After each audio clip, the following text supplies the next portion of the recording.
नमस्कार, मैं हूं अजय डिम्पा और फेस टू फेस में मैं आज आपको एक हस्ती से मिलाने जा रहा हूं। हस्ती है कुल्लू, हिमाचल प्रदेश से, जिनका जो कार्य है वो वाकई ही प्रशंसा के योग्य है, क्योंकि इनके जो कार्य हैं वो आम जनमानस नहीं कर पाता है। कुछ लोग करते भी हैं मगर वो एक दिखावा होता है, उस दिखावे से आगे कुछ नहीं होता। मगर जो इनकी जीव जंतु पशु पक्षियों के लिए जो भावना जुड़ी है वो आज से नहीं, जब ये 17-18 साल के थे उस समय से जो था अपने परिवार के साथ ऐसे जीव जंतु पशु पक्षियों की जो है सेवा करते हैं। और कुल्लू में इनका एक बहुत बड़ा नाम भी है। कुल्लू क्या, मैं ये कहना चाहूँगा कि हिमाचल प्रदेश में भी इनका एक बड़ा नाम है।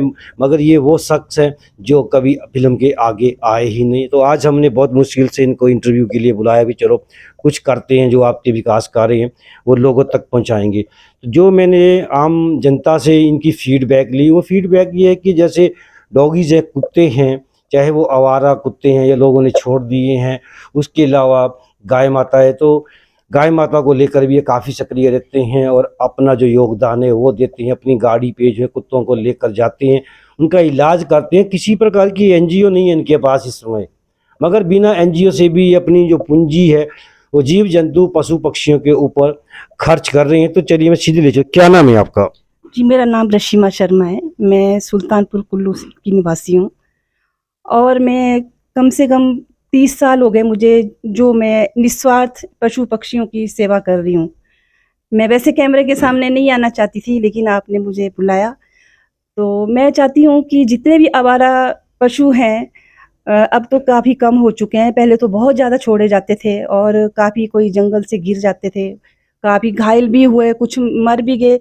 लेकिन जहाँ जहाँ तक मेरी पहुँच हो सकी तो मैंने उनका इलाज भी करवाया और उनको गौ सदन में भी भेजा। और आज तक मैंने कम से कम 15-20 फीमेल डॉग्स हैं, उनके ऑपरेशन भी करवाए। और अभी भी मैं डेट ली हुई है 5-6 फीमेल डॉग्स की। तो मैं चाहती हूँ कि अभी तो प्रशासन भी काफ़ी सक्रिय है इसके लिए। अभी ऑपरेशन के कैंप लगे हुए हैं नेहरू पार्क में। तो ये होता है कि जब ये बच्चे होते हैं तो सबसे ज़्यादा दुख होता है कि या तो ये गाड़ी के नीचे आ जाते हैं या कुछ जैसे कि असामाजिक तत्व होते हैं जो उनको जहर दे के भी मार रहे हैं। हम नाम तो नहीं लेंगे, लेकिन काफ़ी जैसे डॉगीज जितने इनके बच्चे होते हैं उनको जहर दे के मारा गया हुआ अभी पीछे भी यहीं पर बाजार में। तो इस करके मैं सोचती हूँ कि जितना भी हो सके प्रशासन भी हम लोगों की हेल्प करे। खासकर जैसे कि गायों के लिए ये बनाई हुई है, गौशाला बनाई गई है। तो डॉगीज़ के जितने भी आवारा डॉगी है इनके लिए भी कोई शेल्टर दिया जाए।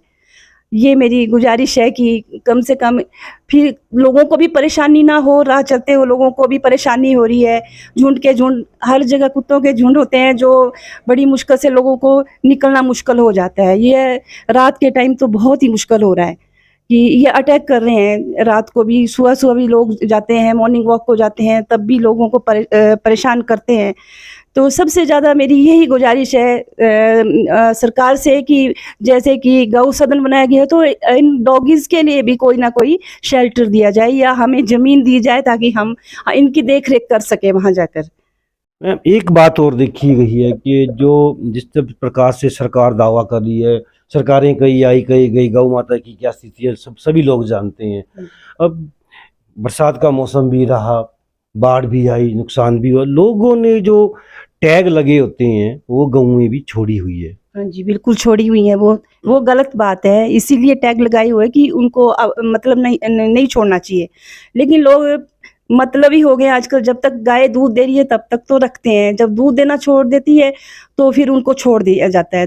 फिर वो ज़्यादातर वाहन के नीचे आ जाती है, कुछ ना कुछ दुर्घटना का शिकार हो जाती है। इस चीज़ का हमें बहुत दुख होता है।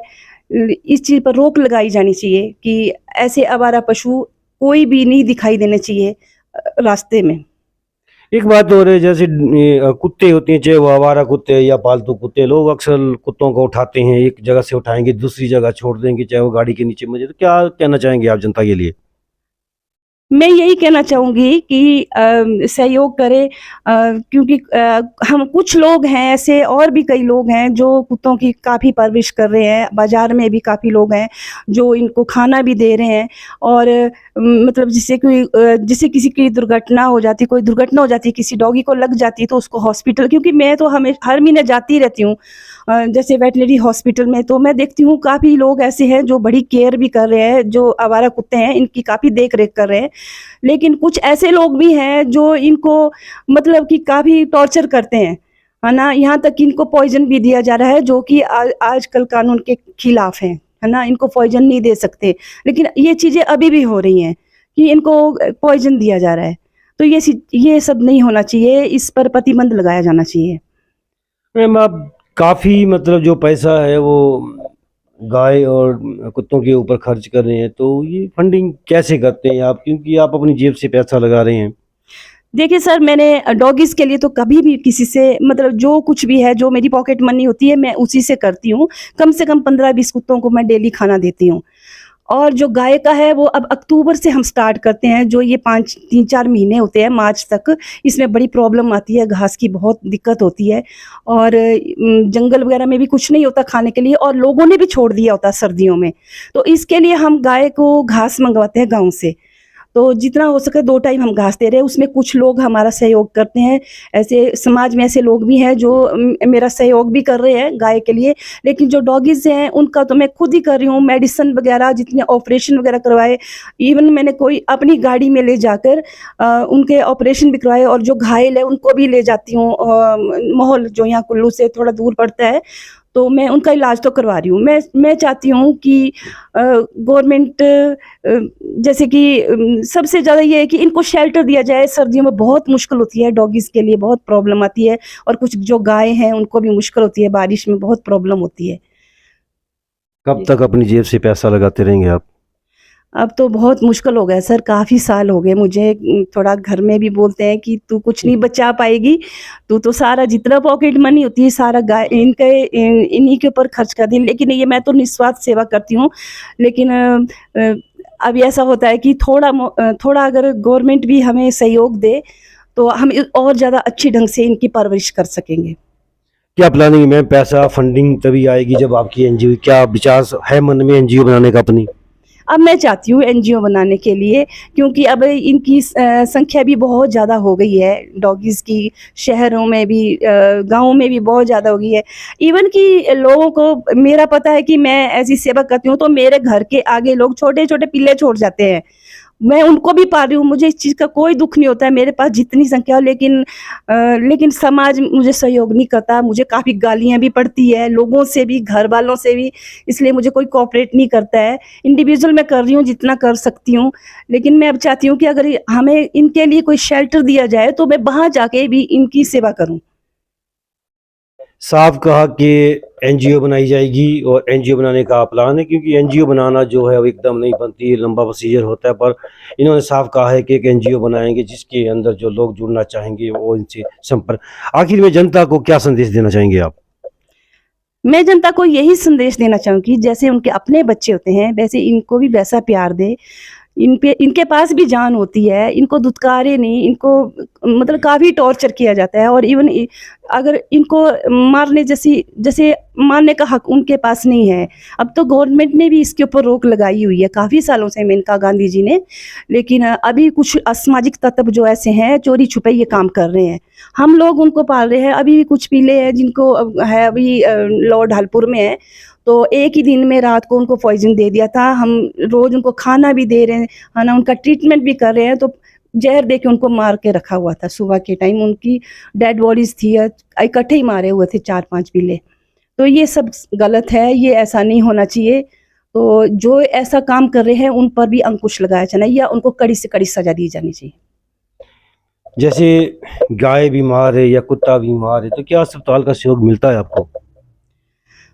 अस्पताल का सहयोग तो नहीं, पहले तो ऐसा होता है कि मैं अब यहाँ जहाँ से भी जाती हूँ, अगर मैं देख लेती हूँ कि कोई गाय गिरी है, कोई बछड़ा, कोई कुत्ते खा रहे हैं, कोई कुछ, तो सबसे पहले तो मैं जो संस्थाएं हैं, कुछ प्राइवेट संस्थाएं, उनको भी फ़ोन करती हूँ, वैष्णो मंदिर उनको भी फ़ोन करती हूँ, गौ सदन वालों को भी, जितना मेरे से हो सकता है मैं सोचती हूँ कि पहले फर्स्ट एड मिले उन्हें, तो मुझे हाँ ये है कि वेटरनरी हॉस्पिटल में फ़ोन करके वो उनका मुझे सहयोग मिल जाता है।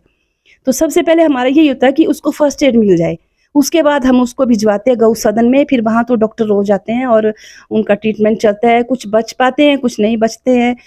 गाय भी हुए, घोड़े भी हुए, जहाँ-जहाँ तक मेरी पहुँच होती है मैं कर पाती हूँ। अ, लेकिन बहुत मुश्किल हो रहा है इस तरह, अब सर्दियों में लोग छोड़ देते हैं, उन पर अंकुश लगाया जाना चाहिए। तो ये मेरे साथ जुड़े हुए थे कुल्लू से साहब, कहा इन्होंने कि आने वाले समय में एक एनजीओ का गठन किया जाएगा। और मैं भी लोगों से मांग करता हूं कि अगर आपके आसपास कहीं भी आवारा कुत्ते या आवारा किसी प्रकार के भी जानवर है, गाय है, तो इन गौ माताओं को भी रक्षा करें। और इन्हें जो है, जिन लोगों ने टैग लगाए हुए हैं वो उनको सड़कों पे ना उतारे। मैं लोगों से आग्रह करूंगा कि इनकी मदद की जाए और इनकी एनजीओ में आप भी सदस्य बने और एक अहम भूमिका निभाएं। अजय डिम्पा शर्मा, हिमाचल प्रदेश, कुल्लू।